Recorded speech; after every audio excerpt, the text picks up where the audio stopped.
Alright,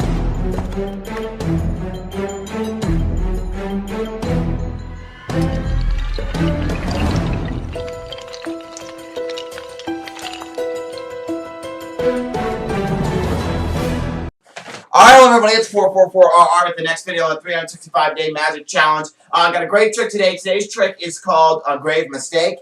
I did Looking for a House a week or two ago, and this is kind of the same premise. I'll go over the review of both after I do this trick. So, yesterday, there was a knock on my door, and I opened the door, and the guy said, "Hey, I want to sell you something."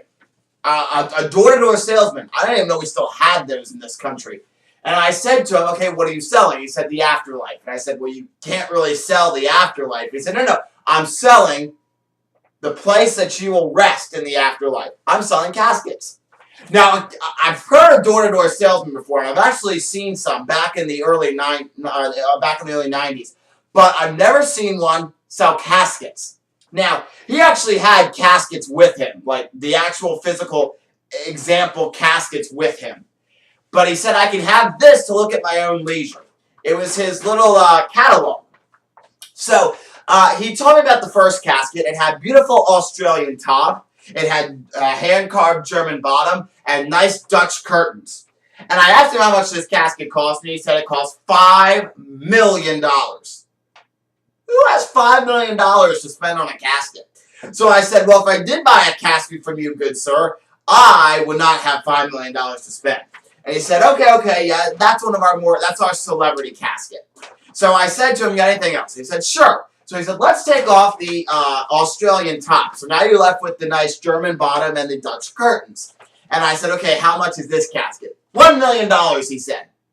I can't do that either. So he said, all right. I got something a little more in your price range, I think. It's got the nice Australian top, the Dutch the German bottom. I said, "How much is this?" Looks really nice. He said it's $800,000. I told him I still can't do that. And he said, "Okay, I got something a little more in your price range, but I think it's actually kind of trashy because it's actually a trash can." It's a trash can. And that is a grave mistake. I love these tricks. I love Looking for a House, and I love the grave mistake trick. I gotta tell you, between the two of them, and let me grab the Looking for a House trick. I have it right over here. This should be it. Yeah, this is it. The Looking for a House one is the one where you fold it up and it becomes the outhouse. If you didn't see the video, I posted it last week or something like that. I don't like the grave mistake as much as I like this one. I kind of like this one because, this one you're talking about death and dying and caskets and, sore subject for some people. But it is both these are very funny. They provide a lot of comedy into your show, and it's really, really good. I like both of them. But I like the house one a lot more. One, because, you're not doing the subject of death and caskets and things like that. And another reason I like this one is because both of these cost about the same price, but you get a nice full color one with this one. And let me open this up so you can see the house.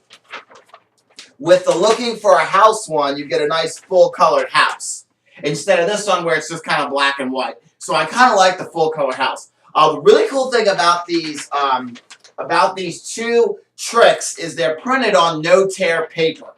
Now, that doesn't mean the paper won't tear. That just means if you use this out in the elements, it's not going to tear as easily. Like you probably, you could rip this down the center. You really could, and it would tear. But what they mean by no tear is like when you're using this out on stage and in the elements, if you're doing this outside for like a kid's birthday party or something. I don't know if you would use this for a kid's birthday party. I haven't. But if you're using it outside, the paper is not going to bend and rip and tear and get worn out as fast, because it's on no-tear paper. But it's a really, really great trick, so I recommend going to pick up one of the two. I like Looking for a House a lot more than I like the grave mistake, but it's completely up to you which one you choose. I like it. It does do a lot of comedy. If you're a comedy magician, you're going to find a use for it. Hope you guys enjoyed the grave mistake trick, and I'll see you tomorrow for the next video.